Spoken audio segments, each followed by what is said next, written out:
Hey, this is Lights, and I'm hanging out with Rob on Front Row Live.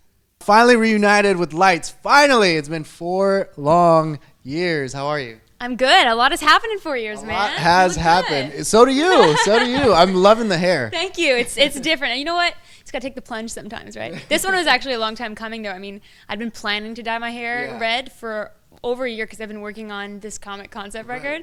Which is we'll talk about that a little bit. So much to discuss, but yeah, it's definitely been, I've been excited about this hair change for a long time. So. Yeah, that's awesome. So this is going to go with your music, your comics, and the hair. There you go. It's all kind of part of the same thing. I mean, the day that I revealed this hair that I've been like leading up to is, you know, totally symbiotic with the day that I announced the comic project. Right. And so it's a unique project in the way it's announced too. I mean, music these days is just kind of put out. You know, there'll be like a 24-hour warning or something, or sometimes people just drop it overnight.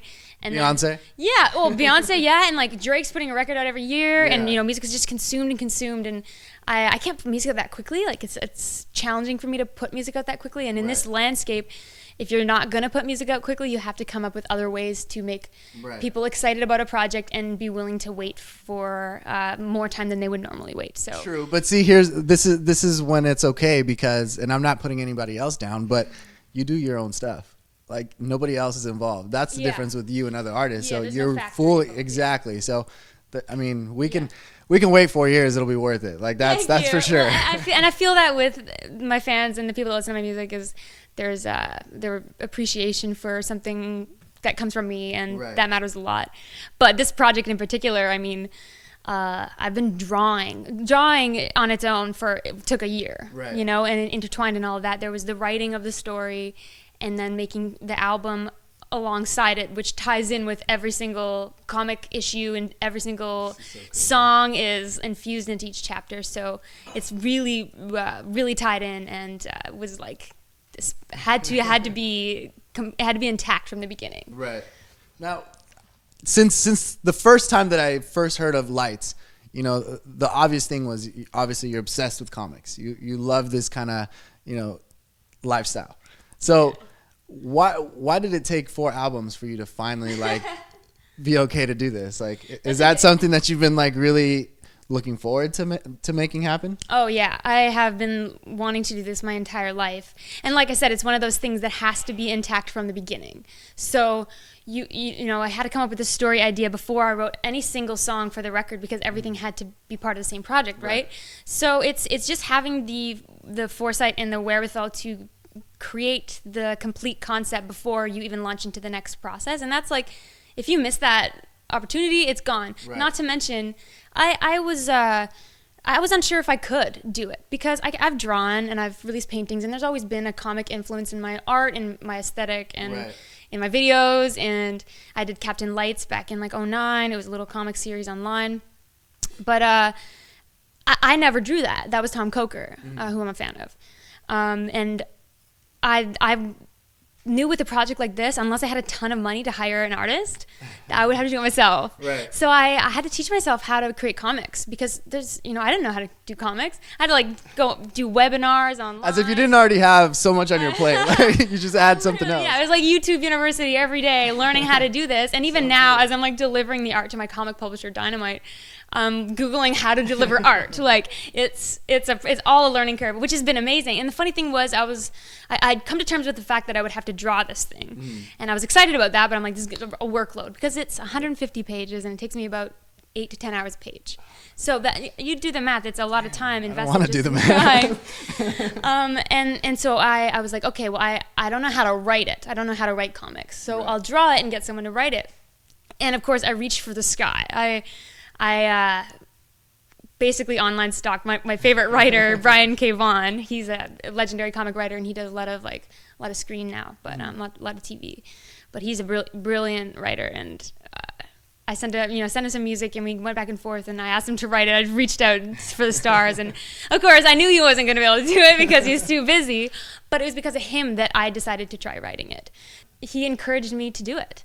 He said, he gave me the confidence to try taking a stab at it myself. Gave me some advice, talked me through it to a certain degree in the early stages. And it's largely thanks to him that I even attempted to write this.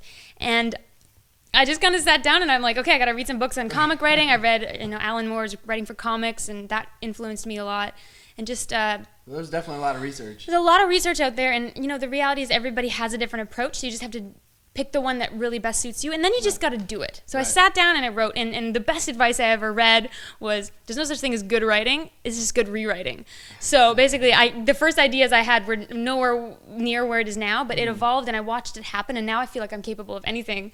And it was the most encouraging thing that I've ever done, because I watched this project come to life in a way that I never thought was possible, and I did it all. I did 100% of this. I lettered it, I colored it, I drew it, I wrote it, I did the music, and even now I'm in delivering marketing materials to the teens and stuff, because I've got all the art assets, right? Right, that's crazy. Yeah, so it was a really great experience, and I definitely stalked a few of my favorite artists and writers for advice along the way, so sorry in retrospect, but, When it came to writing the actual music, how did that really work out? Did you draw the comic first, then the music, or did you do it vice versa? What was that like? I started with the simple story arc, just a simple version of the story, and went into every songwriting session that I had, whether with a producer or another writer, and said, this is the part of the story we're writing about today. And as those songs started to come to life, they started to feed more ideas into the storyline, and then I would create more storyline, and then it would create more ideas for songs, and so it was kind of building itself up as it went. And then it wasn't until I felt I had most of the songs and the storyline largely sketched out that I started doing art, because you can't do the art until the story's finished, right? Right. So I started drawing. So this record, for the most part, most of it was written when I started drawing last summer, and the storyline itself had come together then. But even now, I'm sealing up the tail end of the story, and things are still coming to life. So a story never gets written right at the beginning. It reveals itself as it goes on, and that's what's been exciting about the project. So when you actually go to the studio, when artists go to the studio, they write 20, 30 tracks, and then they keep whatever 10 to 15 that they do for the album.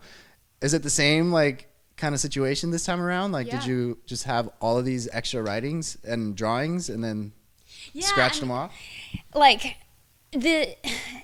In the end, I think we wrote, I was with a bunch of different people writing this record, which was nice, because it's been hard for me to do that in the past, going into a session with a complete stranger being like, this is my heart laid out on this platter, right? It's challenging. So I was able to go in sort of under the guise of the character that I was speaking through, and with the part of the story in mind that I wanted to talk about. So I was able to talk about emotions that I hadn't been able to convey before in the right way, or it just opened me up to a new aspect of my creativity, because I was sort of speaking through the voice of another person. Distracted. I was speaking through the voice of another person who's ultimately me, and I was speaking from my own heart, but it freed me a little bit to speak on new things, which was nice. So, it was a challenging situation, because I knew the part of the story I wanted to write about, and you'd write about it, but maybe the song wasn't good. So you had to write about that part of the story again, but in a new way. So for every part of the story, there's probably 3 or 4 songs. And, that's, in the end of the day, 50 songs. I wrote 50 songs, and you have to pick the best song for every part of the story, and I'm not the only one who gets to pick, right? The label's involved, management is involved. People get, to decide which songs will be good contenders for singles. There's just a lot of opinion put into it, so you have to factor all that in. So I actually didn't reveal the fact that it was a concept record until after everyone was excited about some of the material. Okay. And then I was like, oh, this is also an entire comic project that I'm working on, just so you know. Just to make sure people weren't freaked out by it, because sometimes people... They might get overwhelmed. You can construe a concept record sometimes as kind of this meandering art piece that doesn't really care about radio or, mainstream publicity. You had this niche audience, and that's your concept record. But I wanted to do something that were the most amazing pop songs I could write, that would still stand alone, but they're so much more when you listen to it with the story in mind. Now, I know in the past 3 records you've had a specific producer that's always been there. I'm going to butcher his name, Togs. Is he on this album as well, or are you working with a completely different team because it's a completely different project? Yeah, all new people. And like I said, in the past, it was hard for me to work with new people. It just was hard to get something authentic out of it, because I didn't know how to reveal myself. So so Togs and I have this long-standing relationship, and we've known each other. We've talked about the darkest things in our lives, and that's how we have such an efficient creative relationship. Right. But this time I was able to reach out to more people and let more talent infuse itself into the project than ever before, because I had this ability to go in and know exactly what I wanted to say. Yeah. And that's half the battle when you go into a writing session, is like, what are we writing about today?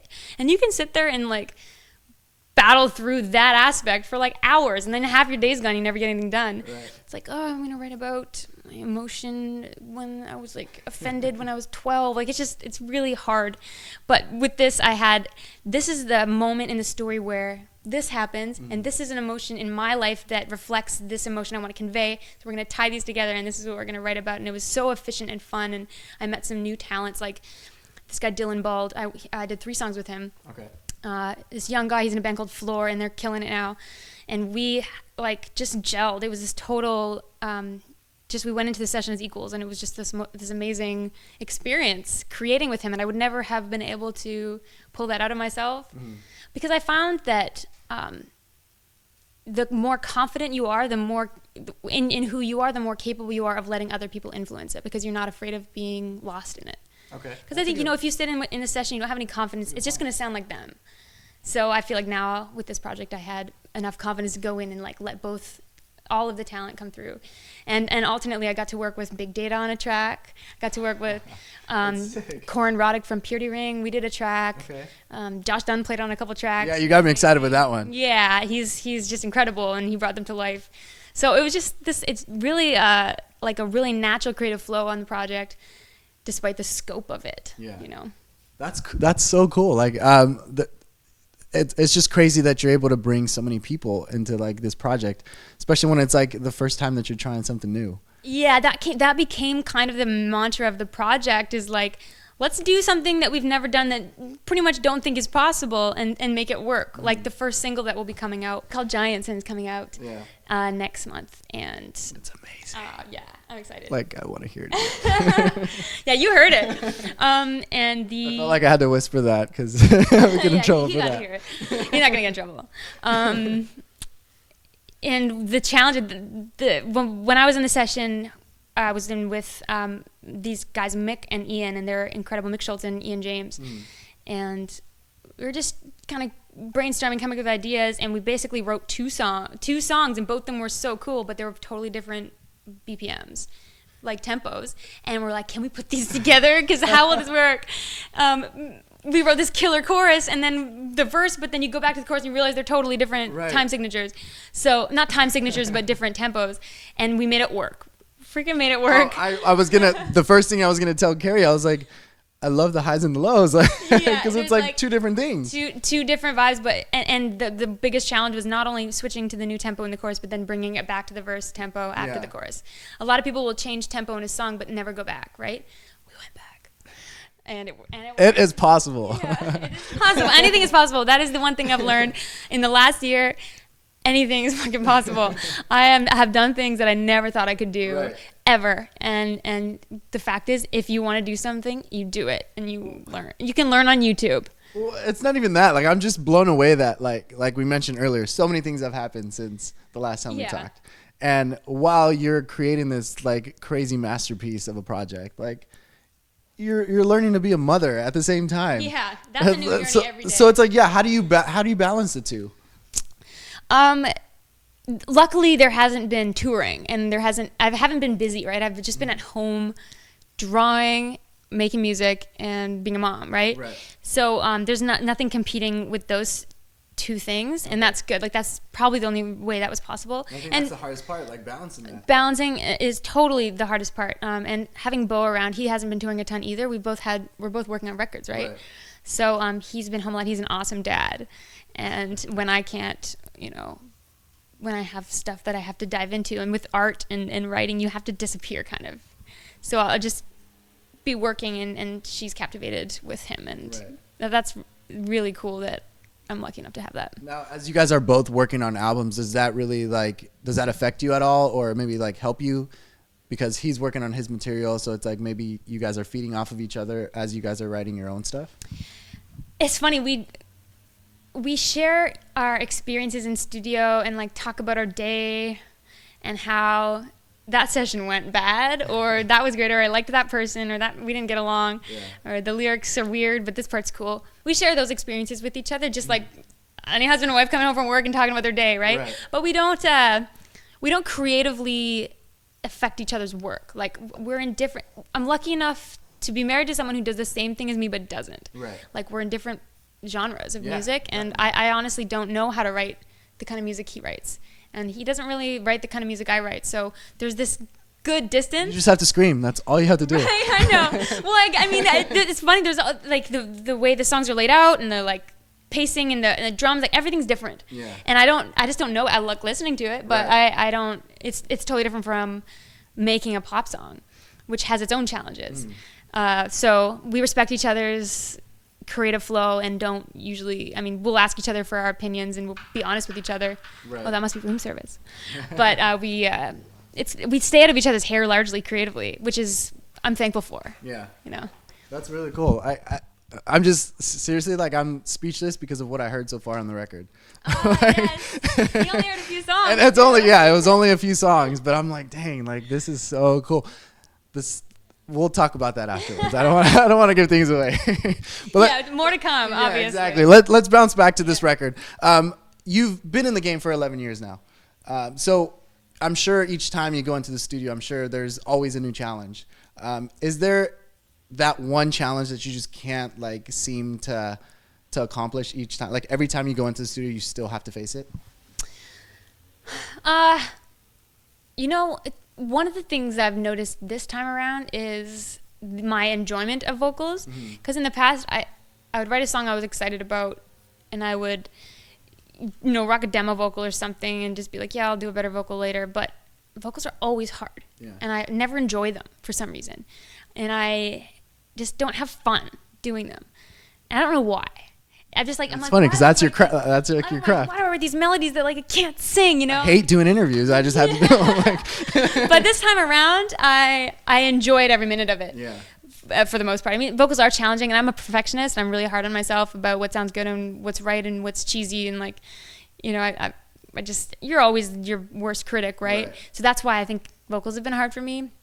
But with this record, I think I've freed myself of like any expectations of what my vocals should be, because my voice has changed. It's since the first record. It's a different sounding voice, and learning to embrace that and what that comes with, which is more depth and more soul, and just not trying to fit my voice into what it used to be, but letting it flow as what it's become. Well, it's interesting that you actually said that as your challenge, because listening to what I heard so far, like I feel like you are I don't even know how to explain it. Like, I feel like you're showcasing your vocals a lot more than your previous records. Totally. And it's something that, I think it's hard. I mean, it seems like before you were probably nervous for them to really listen to your sound, like, but now, like, we actually get to like hear it. That was exactly my frame of mind on it. Like, that's brilliant that you brought that up, because I would hold back on the like diva thing, because I was like, I don't think people are going to take me seriously as a writer and a musician. And I think that's part of,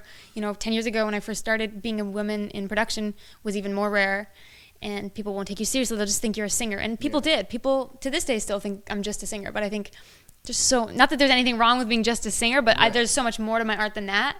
And I didn't want There's a comic. There's a comic too.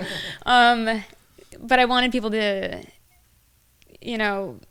just focus on the music and not really think about my voice. So I forced my voice to become an afterthought, and now I'm just like, I'm gonna sing it and rock it, and I was, it felt really good. Definitely. I definitely enjoy what I heard so far. There's some anthems in there that I think are gonna go like really good. So this record, how soon can we expect Skin&Earth? So the first single will be out in June, and that is actually a song from issue 5. So it's going to be revealing, it's going to be hinting at some things to come in the story before the comic's even out. First issue of the comic comes out in July. There's 6 issues. So it'll be taking us through to the end of the year. Every time an issue comes out, there's going to be a song that's tied by that issue that will be released as well. So you can expect 4 songs to come out before the album drops in the fall. So much math. So much math, but lots of music. So you'll get 4 new songs, basically one every month, starting in June. And I know it's like, this is a unique lead up to an album because it's so long, and it's it's just constant content coming out, and that's what I was hoping for. So every month you're going to get a new comic and a new song. Now, do you see yourself still doing the same amount of touring that you did before, or is touring going to change a little bit now with the family involved? We're going to be touring. There will be lots of touring to come. There will be something announced in near time. Well, stray away from that because I want to know your experience of going on tour with Kaskade. Yeah. Because that was amazing, and congratulations for that opportunity as well. Did you come out to one of those shows? No, I didn't get to, but I just kept going online, YouTubing, and I was like, oh my gosh, He's an this awesome is so crazy. dude. He's an amazing businessman for starters, and amazing visionary, great performer, and what's so unique about him is his, in the world of music that he is, in EDM, where people drink and do drugs and all that stuff, he doesn't drink at all, and he has the best time. Wow. He wears sandals on stage. I was on. This is the truth about Kaskade. I'm sure he knows it all. He's a California dude. So being out on tour with him, it was like backstage at a massive EDM show, and it was the most chill family environment ever. And I was pregnant and I was hiding it. Yeah. I was 5 months pregnant and wearing big shirts, and so the last night of the tour, I took him aside and told him, and he was like, "What?" And his family was there. He brings his family out as often as he can, and it was just like this really cool feeling because I couldn't drink either, obviously. So I didn't feel out of place at all, despite the fact that this was a rave every night, But it was a party. It was a blast. That's so cool. I loved watching the vlog that you posted because you could tell how excited you are. Yeah. you're almost like fangirling in it. Yeah, he's a great dude. Yeah. I love the song. That was amazing. Congratulations with that. Now, lastly, 11 years in this career. What has been the biggest challenge of being the artist that you are today? I think it's probably changing people's expectations of me. And the reality is that once you establish yourself, usually your first release dictates what people will expect of you. Right. And they'll always kind of want the same thing. And as an artist tries to evolve, there's usually some pushback. They want you to be like the way you were when they fell in love with you for the first time. And nobody stays the same forever. So the challenge is finding a way to give people the new you in a way that you think they'll love it. So it's learning to twist their expectations, not throw them off. And then that's been the constant twist of the career of Lights over the last 10 years is, trying to evolve the expectation of me and my music as time goes on. And I mean, from a persona perspective, I've been this nerdy girl forever, right? And she's just finally coming out. Well, seriously, officially. Yeah, I've always embraced nerdity, but since I had a kid, I feel I'm a woman, right? And I never really embraced that, embrace sexuality, and I think I feel more confident about that than ever, and I sing about that in the songs, and people have never seen me that way, and I think it's just cool to be able to embrace that side of me. I'm on stage and I feel like a different person, but I'm still me, and there's still nerdity there. So you're finding the balance, right? There's this comic, but there's also the sexuality with the singing and the soul, and I'm trying to combine these two worlds of what I am in a way that works, Well, you're doing it. I mean, there's a reason why you've been here for that long. Hopefully another 20, 30, 40 years, maybe. I'd love to, if I'm lucky, right? Stick with me. I'll keep surprising you. Awesome. Well, thanks for hanging out with me. Finally reunited with Lights. New album coming real soon. I'm super excited. What I heard so far is amazing, so you guys be ready for it. Check her out. New music coming real soon. Thanks for watching here on Front Row Live.